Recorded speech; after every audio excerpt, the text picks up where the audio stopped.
এই ঘাটটা হলো কালীবাংলার ঘাট। এই ঘাটে ভ্যাসালের ব্যবস্থা করে দিয়েছি এখান থেকে চাঁদমারি ঘাট পর্যন্ত। এইটা দেখছেন ওদিকে চাঁদমারি ঘাট, এই দিকটাতে চলে গেছে বঙ্গোপসাগর। আর আমরা যাব এখন পাথর প্রতিমা ঘাটের দিকে। এই যে ঘাটটা এটা দেখছেন,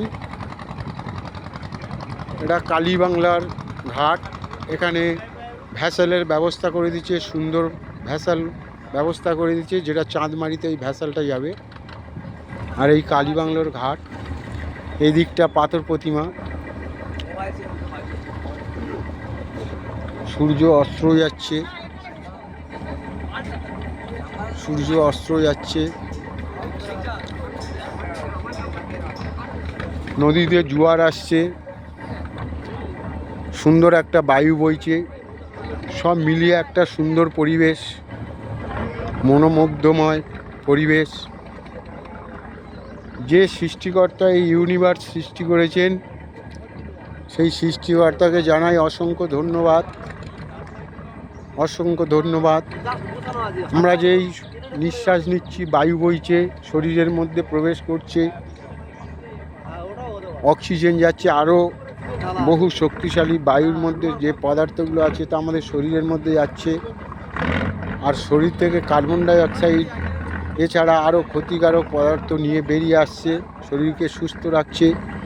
জলময় জল আর সূর্যের কিরণ, ওপরে আছে আকাশ, ইউনিভার্স আর মাটি, যে পাঁচটি তত্ত্ব দিয়ে জীবের দেহ গঠন।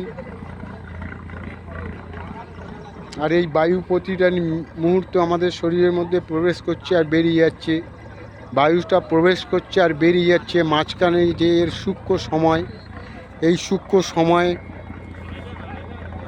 একত্রিত করে 1 মিনিট 1 ঘন্টা, 24 ঘন্টা 1 দিন, বছরের পর বছর, যুগের পর যুগ, ওই সূক্ষ্ম সময়টুকুনির অনুভূতি মধ্যে আছে অনেক শক্তি। সৃষ্টিকর্তা চিন্তাভাবনায় এই প্রকৃতির সৃষ্টি। আর প্রকৃতি থেকে যে আমরা 5টা তথ্য পাই, যে 5টা তথ্য দিয়ে আমাদের শরীর গঠিত, তা হলো এই শুদ্ধ বায়ু, শুদ্ধ জল, সূর্যের কিরণ, মাটি আর এই আকাশ ব্রহ্মাণ্ড। যে 5টি তত্ত্বর সমঝোতায় মানুষের দেহের সৃষ্টি। আর এই 5টি তত্ত্ব যখন কম বেশি হয়ে যায়, তখন মানুষের শরীরের বিভিন্ন রোগের সৃষ্টি হয়। আর সেই রোগ থেকে মুক্তি পাওয়ার জন্য প্রকৃতির গাছ ব্যবহার করুন। প্রাকৃতিকভাবে কঠিন থেকে কঠিন, পুরনো থেকে পুরনো রোগ থেকে মুক্তি পাবেন। রোগ মুক্তি আয়ুর্বেদ, এসছি হালদার। সবাই সুস্থ থাকবেন, ভালো থাকবেন।